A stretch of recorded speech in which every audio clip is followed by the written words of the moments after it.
grande balade, plus question de dérobade, on va me trouver grognon. Bienvenue sur votre chaîne Icônes in Silence, où nous explorons les destins brisés derrière les légendes.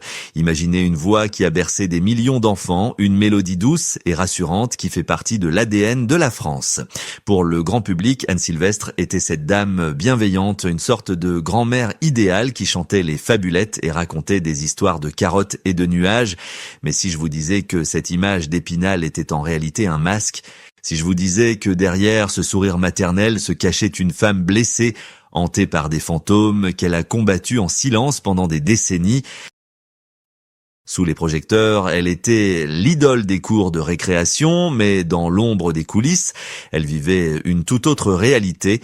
Anne Sylvestre n'était pas seulement une chanteuse pour enfants, elle était une poétesse immense, une féministe avant l'heure et une âme tourmentée par une industrie qui a tenté de la faire taire. Au crépuscule de sa vie, alors que le rideau s'apprêtait à tomber pour la dernière fois, elle a laissé transparaître une vérité beaucoup plus sombre et complexe. Elle a brisé le silence sur 3 ombres majeures, 3 fardeaux invisibles qui ont pesé sur ses épaules fragiles jusqu'à son dernier souffle. Comment une artiste aussi célébrée a-t-elle pu se sentir si seule et incomprise? Qui sont ces 3 fantômes qui ont transformé son succès en une cage dorée? Et pourquoi avons-nous mis tant de temps à entendre le véritable cri de son cœur? Ce que nous allons découvrir aujourd'hui n'est pas le conte de fées que vous pensez connaître. C'est l'histoire d'une lutte acharnée pour la reconnaissance, le récit d'une femme qui a dû crier pour exister au-delà des étiquettes qu'on lui a collées. Avant de fermer les yeux, Anne Sylvestre nous a laissé les clés pour comprendre sa douleur. Préparez-vous, car une fois que vous aurez entendu cette histoire, vous n'écouterez plus jamais ces chansons de la même manière.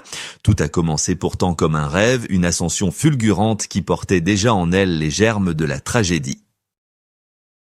Pour comprendre la profondeur de la tragédie qui va suivre, il faut d'abord remonter le temps jusqu'au Paris vibrant des années 50 et 60. C'était une époque d'effervescence où les cabarets de la rive gauche fumaient et transpiraient la poésie.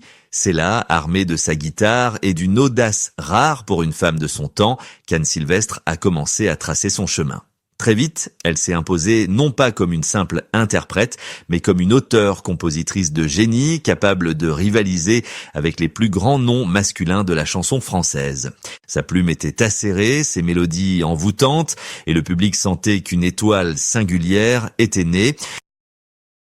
Cependant, le destin a un sens de l'ironie parfois cruel.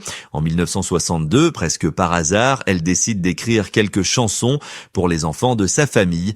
Ce qui ne devait être qu'une parenthèse récréative va devenir un raz-de-marée culturel sans précédent.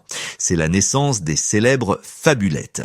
Du jour au lendemain, des titres comme 12 petits cochons ou Sureau, Sureau envahissent les écoles maternelles, les voitures familiales et les chambres d'enfants à travers tout l'Hexagone. Anne Sylvestre devient instantanément la voix officielle de l'enfance en France. Son succès est foudroyant, les disques se vendent par centaines de milliers, traversant les générations, transformant chaque sortie d'album en un événement national. Imaginez un instant ce que cela représente dans une France en pleine mutation. Anne Sylvestre représentait une valeur refuge, une bulle de douceur et d'intelligence pure. Elle était devenue intouchable, une sorte de monument vivant que l'on vénérait. Pour le public, elle était la dame des fabulettes, celle qui savait parler aux petits avec une justesse infinie sans jamais les bêtifier. C'était l'apogée, la gloire absolue, le genre de succès dont rêvent tous les artistes. L'argent affluait, les récompenses s'empilaient et son nom était sur toutes les lèvres. Elle avait réussi à créer un lien indestructible avec le cœur des Français, un lien qui semblait éternel et sans nuage. Pourtant, c'est précisément au cœur de cette lumière aveuglante que le premier fantôme a commencé à tisser sa toile.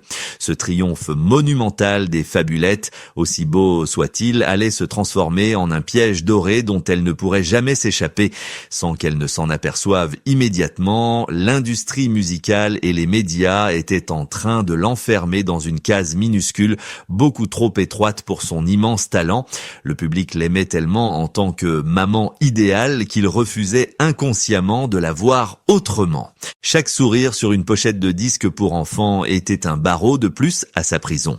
Alors que les applaudissements résonnaient pour la chanteuse des petits, une autre Anne, celle qui voulait chanter l'amour, la mort et la condition des femmes, commençait à suffoquer dans l'ombre.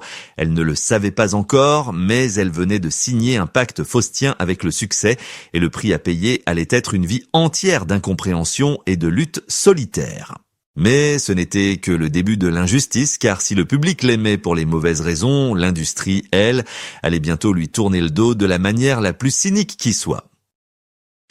Si les fabulettes étaient le jour, la réalité de sa carrière adulte était une nuit sans fin, froide et solitaire.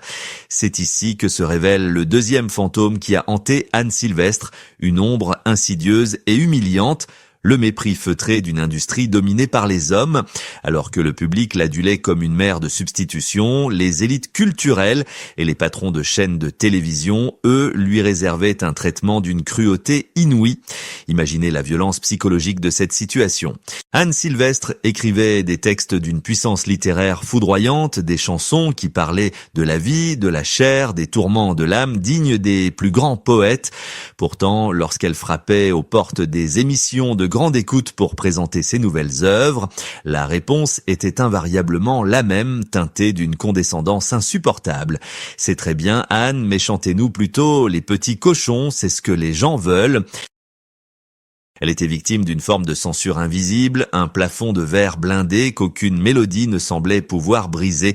À cette époque, la chanson française était une affaire d'hommes, une trinité sacrée composée de Brel, Brassens et Ferré.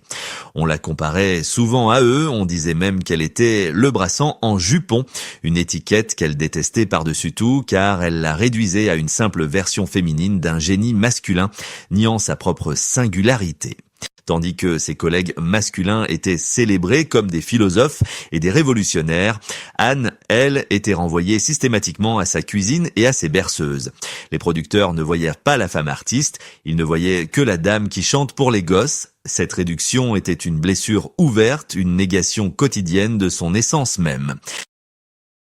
La solitude de l'artiste était alors vertigineuse. Pour survivre artistiquement, pour simplement avoir le droit d'exister en dehors du rayon jeunesse, elle a dû poser un acte d'une audace folle pour l'époque, devenir sa propre productrice. Ce n'était pas un choix de luxe, c'était un acte de désespoir et de résistance. Les grandes maisons de disques refusaient de parier sur ses chansons engagées, jugées trop graves ou pas assez commerciales.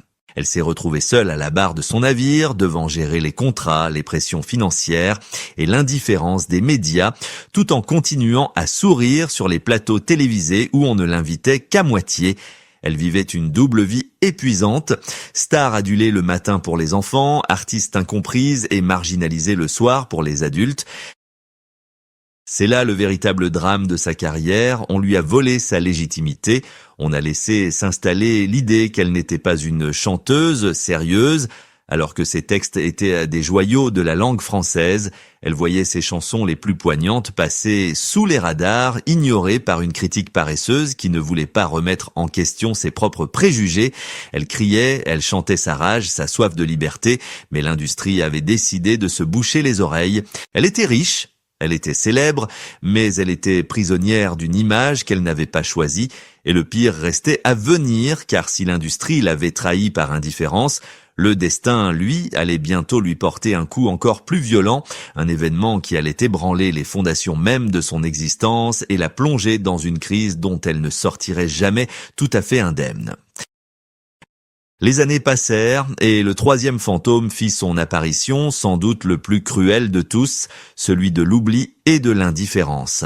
Alors que les modes changeaient et que la télévision se transformait en une machine à fabriquer des stars éphémères, Anne Sylvestre a vu les projecteurs se détourner brutalement d'elle. Ce ne fut pas une chute spectaculaire ni un scandale retentissant qui aurait au moins eu le mérite de faire du bruit. Non, ce fut pire, ce fut une lente érosion, une disparition progressive des écrans radars. La France, qui l'avait tant aimée pour ses comptines, semblait soudain décidée à ignorer la femme mûre qui avait encore tant de choses à dire. Elle entra dans ce que les artistes redoutent le plus, la traversée du désert. Imaginez la douleur de cette créatrice prolifique qui continuait d'écrire des chefs-d'œuvre dans le vide. Elle chantait la condition des femmes, les corps qui changent, les amours qui s'usent, avec une lucidité tranchante. Mais ces nouveaux albums sortaient dans un silence médiatique assourdissant. Les portes des grandes émissions de variété se fermaient les unes après les autres. On la jugeait démodée, trop littéraire ou pire, trop féministe pour une époque qui voulait de la légèreté et des paillettes. Elle se retrouvait souvent à chanter dans des salles à moitié pleines, loin du faste de ses débuts, portée uniquement par un noyau dur de fidèles qui refusaient de l'abandonner. C'était une période de doute existentiel profond où chaque matin était un combat pour ne pas poser la guitare définitivement. Le scandale ici n'est pas ce qu'elle a fait, mais ce qu'on lui a fait. Le monde du spectacle l'avait classée, archivée et enterrée vivante avant l'heure. Elle voyait ses pairs masculins recevoir des hommages nationaux, des victoires de la musique pour l'ensemble de leur carrière, tandis qu'elle restait cette éternelle Madame Fabulette que l'on sortait du placard seulement